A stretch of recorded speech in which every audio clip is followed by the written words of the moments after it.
Hello students, welcome to educator AJ. आज हम लोग ट्रिग्नोमेट्री का अपना लेक्चर नंबर 6 ले रहे हैं। इसमें हम लोग जानेंगे ट्रिग्नोमेट्रिक रेशियोज पे बेस्ड कुछ इंपॉर्टेंट क्वेश्चंस, जिसमें कुछ बेसिक कॉन्सेप्ट छुपे हुए होंगे। ठीक है ना, हम लोग ऐसे ही करते चले आ रहे हैं। आज ये हमारा लास्ट टॉपिक रहेगा ट्रिग्नोमेट्रिक रेशियोज का। इसके बाद बच्चों हम लोग जानेंगे trigonometric ratios for some acute angle. Okay, acute angle को इस लेक्चर के बाद हम लोग जानेंगे। आज ये हमारा लास्ट टॉपिक है। तो ये लास्ट क्वेश्चन हमारा ट्रिग्नोमेट्रिक रेशियोज पे बेस्ड है। इसको थोड़ा सा देख लेते हैं। बहुत ही अच्छा क्वेश्चन है ये बच्चों। इसमें क्या रहा है, state whether the following true और false, justify your answer. Okay, ये 4 क्वेश्चंस आपको दे रखे हैं। इसमें से आपको पहले तो ट्रू और फॉल्स बताना है, उसके बाद ये ट्रू और फॉल्स क्यों हो रहा है, इस आंसर को आपको अपने आंसर को जस्टिफाई भी करना पड़ेगा। ओके, तो फर्स्ट ऑफ ऑल बच्चों हम लोग कुछ बेसिक कॉन्सेप्ट जान लेते हैं। इस क्वेश्चंस में क्या क्या टूल्स लगेंगे, जो बेसिक कॉन्सेप्ट होते हैं उसको पहले हम लोग सीख लेते हैं। बहुत ही बेसिक है, हम लोगों ने पहले से ही इसको बहुत पढ़ रखा है। थोड़ा सा जानते हैं होता क्या है एक्चुअली ये। ओके, सो फर्स्ट हमारा जो बेसिक है, इसमें क्या बोल रहा है कि अगर हम लोग कहीं पर भी देखते हैं, अगर numerator is greater than denominator होता है। ओके, अगर न्यूमरेटर ग्रेटर देन क्या होता है, डिनोमिनेटर होता है, तो जो हमारा आंसर आता है बच्चों, ओके, जो हमारा आंसर आएगा वो ग्रेटर देन ऑलवेज क्या होता है, 1 होता है। ओके, सेकंड क्या कहता है बच्चों, या सेकंड समझने से पहले इसको न्यूमरेटर और डिनोमिनेटर को हम लोग समझ लेते हैं। ये एक्चुअली ग्रेटर देन 1 क्यों आता है, थोड़ा हम लोग इसको जान लेते हैं। जैसे सपोज करिए आपके पास 4/2 है। ओके, ऊपर वाला न्यूमरेटर होता है, नीचे वाला डिनोमिनेटर होता है। कोई भी फ्रैक्शन वैल्यू अगर दे रखी हो तो न्यूमरेटर डिनोमिनेटर ये सब तो हम सब जानते ही हैं। इसको जब हम लोग कैंसिल आउट करेंगे तो यहाँ पे क्या आंसर आ रहा है, 2 आ रहा है। तो जब न्यूमरेटर ज़्यादा है, डिनोमिनेटर कम है, तो आंसर क्या आ रहा है, 1 से ज़्यादा आ रहा है। यहीं पे अगर बच्चों हम लोग दूसरे क्वेश्चन की बात करें, दैट मीन्स अगर डिनोमिनेटर इज ग्रेटर देन क्या हो जाए, न्यूमरेटर हो जाए। अगर denominator is greater then numerator हो जाए तो answer will be less than 1। Okay, इसको भी जान लेते हैं। इसी को जस्ट उल्टा कर देते हैं, 2 को ऊपर रख देते हैं, 4 को नीचे। इसको जब हम लोग कैंसिल आउट करेंगे 1/2 आएगा, जिसको सॉल्व करने पे 0.5 आएगा। तो आंसर क्या आ रहा है, लेस देन 1 आ रहा है। तो एक बेसिक कॉन्सेप्ट हमारा ये हो गया कि जब numerator is greater than denominator होता है तो ऑलवेज बच्चों हमको वैल्यू 1 से ज़्यादा मिलती है, और जब denominator is greater then numerator होता है तो आंसर क्या आता है, ऑलवेज लेस देन 1 आता है। ठीक, ये तो रहा एक बेसिक कॉन्सेप्ट। ओके, अब हम लोग यहाँ पे एक चीज़ ये देखते हैं बच्चों कि अगर हमको इस क्वेश्चन को सॉल्व करना है, हमारा पहला क्वेश्चन कह रहा है the value of tan a is always less than 1। क्या जो tan a की वैल्यू होती है ऑलवेज लेस देन 1 होता है? तो इसको समझने के लिए हम लोग सबसे पहले एक राइट एंगल ट्रायंगल बनाएंगे। ओके, राइट एंगल ट्रायंगल क्यों बनाएंगे, क्योंकि हम लोग जो भी ट्रिग्नोमेट्रिक अपने क्लास 10th के लिए पढ़ते हैं बच्चों, उसमें एक राइट एंगल ट्रायंगल का होना जरूरी है। और जितने भी ट्रिग्नोमेट्रिक रेशियोज हम लोग डिफाइन किए हैं, सब के सब किससे आते हैं, हमारे राइट एंगल ट्रायंगल से। ओके बच्चों, जो हमारा और प्रीवियस लेक्चर ना देखा हो, आप सबको डिस्क्रिप्शन में लिंक दिया गया है ट्रिग्नोमेट्रिक की प्लेलिस्ट की, वहाँ पे चले जाइए। बहुत ही अच्छे से सुनहरे अक्षरों में लिख के, सुनहरे शब्दों में समझा के आपको बताया गया है। आप जाकर उसको समझ लीजिए, उसके बाद आप इसको देख सकते हैं। अगर आपको पहले से आता है तो डजंट मीन आप यहीं से स्टार्ट कर सकते हैं। ओके, सो हम आगे बढ़ते हैं। तो एक राइट एंगल ट्रायंगल बनाना पड़ता है। ओके, अब यहाँ पे एंगल ए है, ये कैसा एंगल होता है, एक्यूट एंगल होता है। ये सब हम लोग पढ़ रखे हैं। ये जो एक्यूट एंगल ए होता है वो या तो यहाँ हो सकता है या तो यहाँ, एक 90 डिग्री यहाँ पे हमको लेना ही पड़ेगा। तो हम फ्री हैं, जब हमको कुछ बोला नहीं है तो हम कहीं पर भी ले सकते हैं। ओके, तो यहाँ पे जो एंगल ए है या तो यहाँ ले लीजिए आप, या तो यहाँ ले लीजिए, दोनों एक। क्योंकि बच्चों हमको पता है कि किसी भी ट्रायंगल के तीनों एंगल का सम कितना होता है, 180 डिग्री।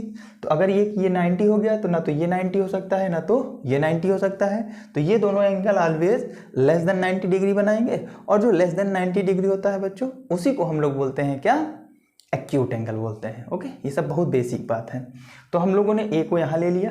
तो अब हम लोग यहाँ पे एक चीज़ ये देखेंगे, अगर हम ए को यहाँ पे कंसीडर करेंगे, ओके, अगर हम ए को यहाँ पे कंसीडर करेंगे तो इसको जो एडजेसेंट साइड होगा, इसके जस्ट बगल में जो साइड होगा उसको हम लोग बेस बोलते हैं, जिसको बी से रिप्रेजेंट करते हैं।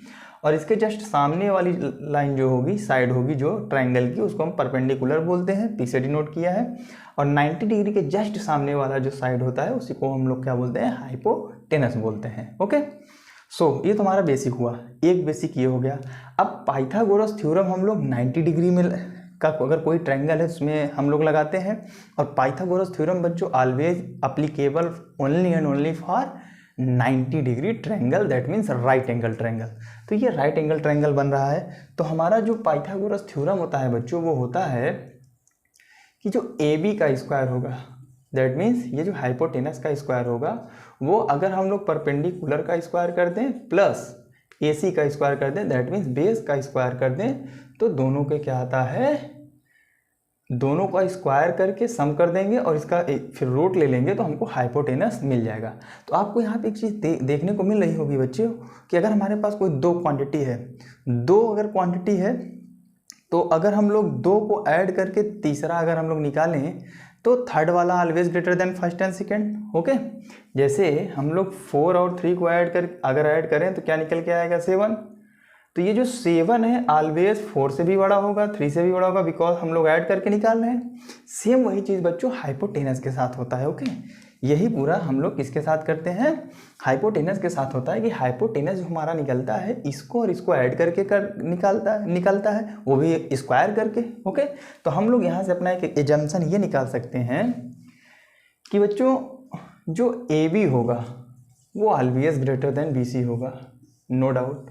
ओके, जो ये ए बी होगा, हाइपोटेनस होगा, वो परपेंडिकुलर और बेस के तो से ज़्यादा ही होगा, भले ये दोनों आपस में कम ज़्यादा हो या ये दोनों आपस में बराबर भी हो सकते हैं, डजन मीन एक ट्रायंगल बनेगा। ओके, और किसी भी ट्रायंगल का बनने का क्राइटेरिया भी ये होता है बच्चों कि अगर दो साइड को ऐड करो तो हमेशा तीसरे से ज़्यादा आना चाहिए। ओके, ये हमारा बेसिक कॉन्सेप्ट है। ओके, एक और यहाँ पे जंक्शन क्या निकलेगा, जो ए बी है वो ग्रेटर देन क्या आएगा आपका ए सी आएगा। ठीक, बस अब इतने से हमारा काम हो जाएगा, हमने ये निकाला ये निकाला। ओके, इतने से हमारा काम हो जाएगा। ओके, अब यहाँ पे हम लोगों ने कुछ ट्रिग्नोमेट्रिक रेशियोज को समझने के लिए हम लोगों ने एक फार्मूला बनाया था। क्या हम लोगों ने एक फार्मूला बनाया था बच्चों, पंडित बद्री प्रसाद हर हर बोले। ओके, हम लोगों ने कुछ इस टाइप का कुछ देखा था। ओके, हम लोगों ने ट्रिग्नोमेट्रिक रेशियोज को लर्न करने के लिए कुछ शॉर्ट फॉर्म्स बनाए थे, बस वही मैं यहाँ पे लिख रहा हूँ और कुछ नहीं। ओके, तो यहाँ पे आपका होता है साइन, यहाँ पे होता है कॉस, यहाँ पे होता है टैन, यहाँ पे होता है कॉसेक। ओके, क्योंकि साइन का उल्टा क्या होता है आपका बच्चों, कॉसेक होता है, कॉस का उल्टा क्या होता है सेक, तो कॉस के नीचे सेक, टैन का उल्टा क्या होता है कॉट, तो कॉट के नीचे कॉट हो जाएगा। अब यहाँ पे साइन थीटा इक्वल टू क्या हो जाएगा, परपेंडिकुलर अपॉन हाइपोटेनस, तो जस्ट इसका उल्टा कॉसेक थीटा इक्वल टू क्या हो जाएगा, या कॉसेक के बराबर क्या हो जाएगा, हाइपोटेनस अपॉन बेस। ऐसे सारे एंगल के लिए एप्लीकेबल होता है। ठीक, अगर आपको याद नहीं हो पा रहा है तो आप इसको कुछ इस तरीके से याद कर सकते हैं। ओके,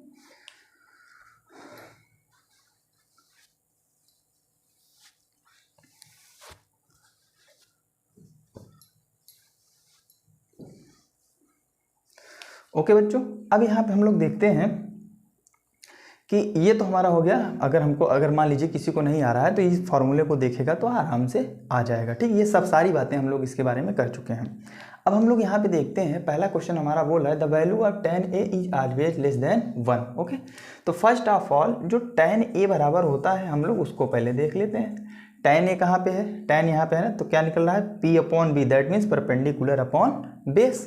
तो यहाँ पे क्या हो जाएगा, परपेंडिकुलर अपॉन बेस हो जा रहा है। ओके, अब यहाँ पे आप देख सकते हैं हाइपोटेनस नहीं आ रहा है। ठीक, जब हाइपोटेनस नहीं आ रहा है तो जो tan a की वैल्यू है वो 1 से ज़्यादा भी हो सकता है और 1 से कम भी हो सकता है। ऐसा कब बच्चों, जब परपेंडिकुलर ज़्यादा रहे बेस कम रहे तो वैल्यू ऑलवेज, जब दैट मीन्स अगर मैं इसको न्यूमरेटर और डिनोमिनेटर कंसीडर कर लूँ, ये न्यूमरेटर की तरह काम करेगा, ये डिनोमिनेटर की तरह काम करेगा। ठीक है ना, तो क्या होगा कि जब numerator is greater than denominator रहेगा, ओके, जब दैट मीन्स जब p is greater then b रहेगा तो जो रिजल्ट आएगा दैट मीन्स जो tan a की वैल्यू आएगी वो ग्रेटर देन क्या आएगी, 1 आएगी। ओके बच्चों, एक केस तो यहाँ पे ये बनेगा। ठीक, क्योंकि परपेंडिकुलर हाइपोटेनस नहीं है यहाँ पे, तो एक केस ये बन सकता है ना, ये भी ज़्यादा हो सकता है, ये कम हो सकता है, ये कम हो सकता है, ये ज़्यादा हो सकता है, दोनों केस में राइट एंगल ट्रायंगल बनेंगे। ओके, या फिर अगर हम लोग क्या बोले, जो p है वो लेस देन b हो, दैट मीन्स डिनोमिनेटर ज़्यादा हो न्यूमरेटर कम हो, तो जब डिनोमिनेटर ज़्यादा रहेगा तो जो tan a की वैल्यू आएगी वो ऑलवेज क्या आएगी, लेस देन 1 आएगी। ओके, एक केस तो ये बन गया। तो इसमें बोला ऑलवेज लेस देन 1, ये तो इनकरेक्ट हो गया, इसको देख के ही लग रहा है। अब एक केस बच्चों इसमें और बनेगा, एक केस जो आपका बनेगा वो क्या बनेगा कि जो परपेंडिकुलर है वो बेस के इक्वल भी आ सकता है, कोई फर्क नहीं पड़ता। दैट मीन्स अगर मैं इसकी ये वाली साइड 5 यूनिट ले लूँ, ये भी 5 यूनिट ले लूँ, तो उस पर हाइपोटेनस अगर एक ड्रॉ कर रहा हूँ, अगर इन दोनों को परपेंडिकुलर बना के, तब भी एक राइट एंगल ट्रायंगल बनेंगे। ओके, आ रही है बात समझ में आपको ना? सेम वही चीज़ है। अगर आप लोग परपेंडिकुलर को बेस के बराबर करते हैं तब क्या आ जाएगा, तब जो tan a की वैल्यू है वो एग्जैक्टली किसके बराबर आ जाएगी बच्चों, 1 के बराबर आ जाएगी। तो यहाँ पे आपको 3 केस देखने को मिलेगा। tan a जब हम लोग न्यूमरेटर को ज़्यादा लेंगे, मतलब परपेंडिकुलर ज़्यादा लेंगे, बेस कम लेंगे, तो tan a की वैल्यू ज़्यादा आएगी।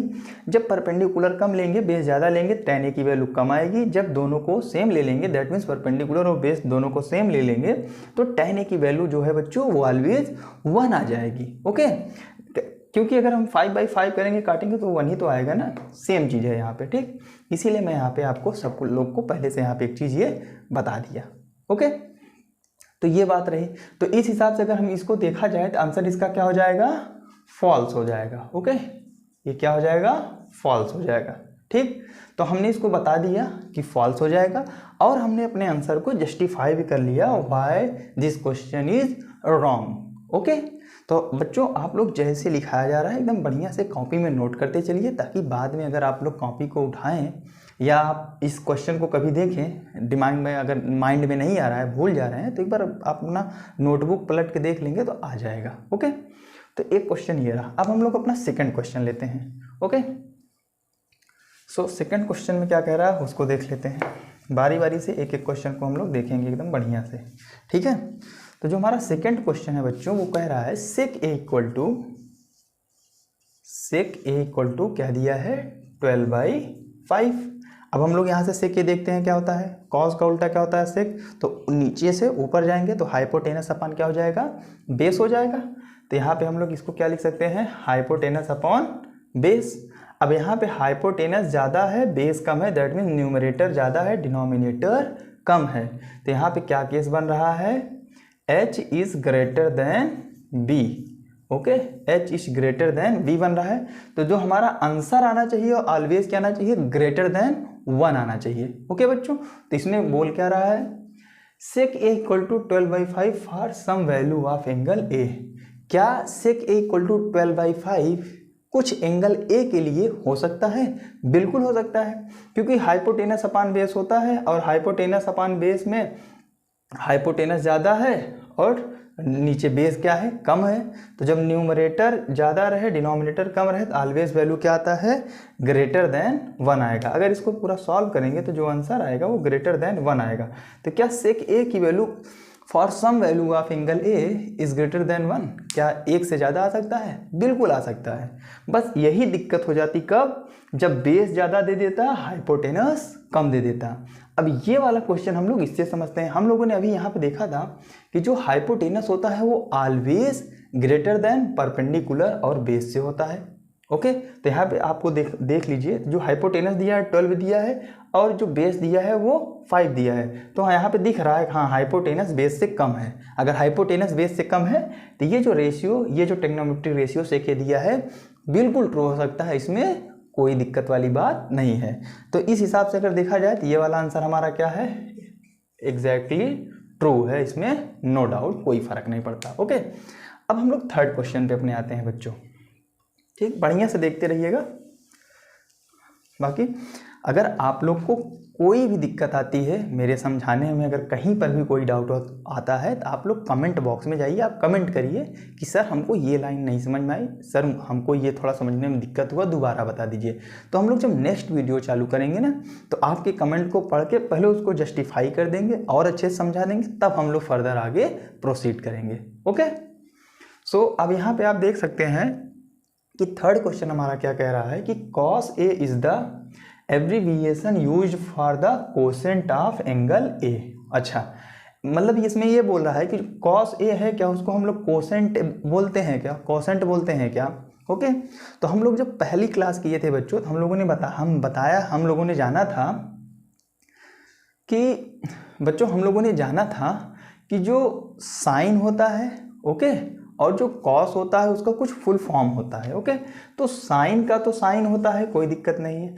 कॉस का जो फुल फॉर्म होता है वो कोसाइन होता है, कोई दिक्कत नहीं है। टैन का क्या होता है? टेंजेंट होता है। कॉट का क्या होता है? कोटेंजेंट होता है, ओके।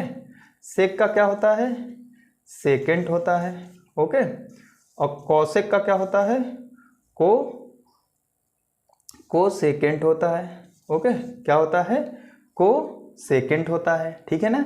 तो यहाँ पे बोल रहा है कि कॉस का क्या होता है एब्रीविएशन? कोसेंट होता है क्या? नहीं। अब इसका अगर हम लोग हाफ लिखें तो साइन का तो हम लोग साइन लिखते हैं, कोसाइन को कॉस लिखते हैं, टेंजेंट को टैन लिखते हैं, को टेंजेंट को कॉट लिखते हैं, सेकेंट को सेक लिखते हैं, और कोसेंट को क्या लिखते हैं? सिर्फ कॉसेक लिखते हैं, ठीक है ना। इस हिसाब से देखा जाए तो जो कॉस होता है उसको हम लोग क्या बोलते हैं? कोसाइन बोलते हैं। ये हमारा बिल्कुल ट्रू है। बट इसमें क्या दिया है? कोसिकेंट दिया है, ओके। तो जो कोसिकेंट होता है बच्चों, एक्चुअली वो साइन का उल्टा होता है, ओके। ये सब हम लोग पढ़ चुके हैं। तो जो कोसिकेंट होता है वो उसका हाफ अगर नेम लेंगे तो हम लोग क्या होता है? वो कॉसेक होता है। तो इस हिसाब से आंसर सही हुआ गलत हुआ? आप सब बताइए। गलत हुआ। वेरी गुड, बिल्कुल सही है, एकदम करेक्ट है। क्या हो जाएगा? फॉल्स हो जाएगा, ओके। अब ये क्वेश्चन रहा। अब हम लोग अपने फोर्थ क्वेश्चन पे आते हैं, ओके। तो ये है कुछ इस तरीके से सब बताया गया है, ओके। आप लोग जाके वहाँ पे प्लेलिस्ट में चले जाइए, आपको सब मिल जाएगा।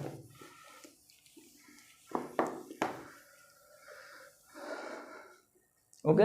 अब फोर्थ क्वेश्चन क्या कह रहा है बच्चों कि जो cot A is the product of cot and A. बोल रहा है कि जो कॉट ए होता है, क्या ये कॉट मल्टीप्लाइड बाई ए होता है क्या? हम लोगों ने क्या सीखा था बच्चों? नहीं होता है, ये बिल्कुल रॉन्ग है, ओके। बच्चों जो हम लोग relation between cos, sine, tan, ये सब क्या है? आपके ट्रिग्नोमेट्रिक रेशियोज हैं। तो जो रिलेशन हम लोग पढ़े हैं वो एंगल और ट्रायंगल का जो साइड होता है दोनों को मिक्स करके हम लोगों ने पढ़ा है, ओके। दैट मीन्स कि अगर हमको कहीं पे साइन थीटा बोलना है तो वो परपेंडिकुलर अपॉन हाइपोटेनस होगा। अगर मैं सिर्फ साइन बोलता हूँ तो परपेंडिकुलर अपॉन हाइपोटेनस वो बिल्कुल नहीं देगा, उसके साथ एक एंगल कुछ ना कुछ लगा होना चाहिए, ओके। तो यहाँ पे जो कॉट होता है ना, कॉट जो होता है वो बताता है आपका क्या? Base upon perpendicular. बट कब बताएगा? जब ये एंगल ए साथ में लगा रहेगा तभी हम लोग बताएंगे, ठीक है ना। अगर सपोज करो बच्चों, देखो कॉट 45 डिग्री की वैल्यू क्या होती है? 1 होती है, ओके। लेट अस सपोज, अभी ये पता चल जाएगा ये कैसे आता है, मैं सब आपको बताऊंगा। एक एग्जांपल लेके आपको समझाना चाह रहा हूँ।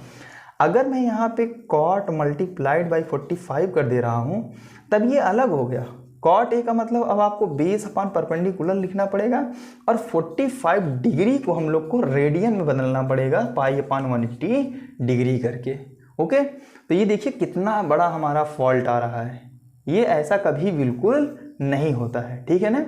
हमारा कॉट और 45 सारा चीज़ मिला के तब हमारा क्या बनता है? Base upon perpendicular. अब ये जो बेस अपॉन परपेंडिकुलर बना है ना, जब हम लोग 45 डिग्री के लिए देखेंगे, tan 45 डिग्री की वैल्यू जब बेस अपॉन परपेंडिकुलर करेंगे ना तो उसकी वैल्यू आप देखेंगे कि 1 ही आएगा और कुछ नहीं आ सकता।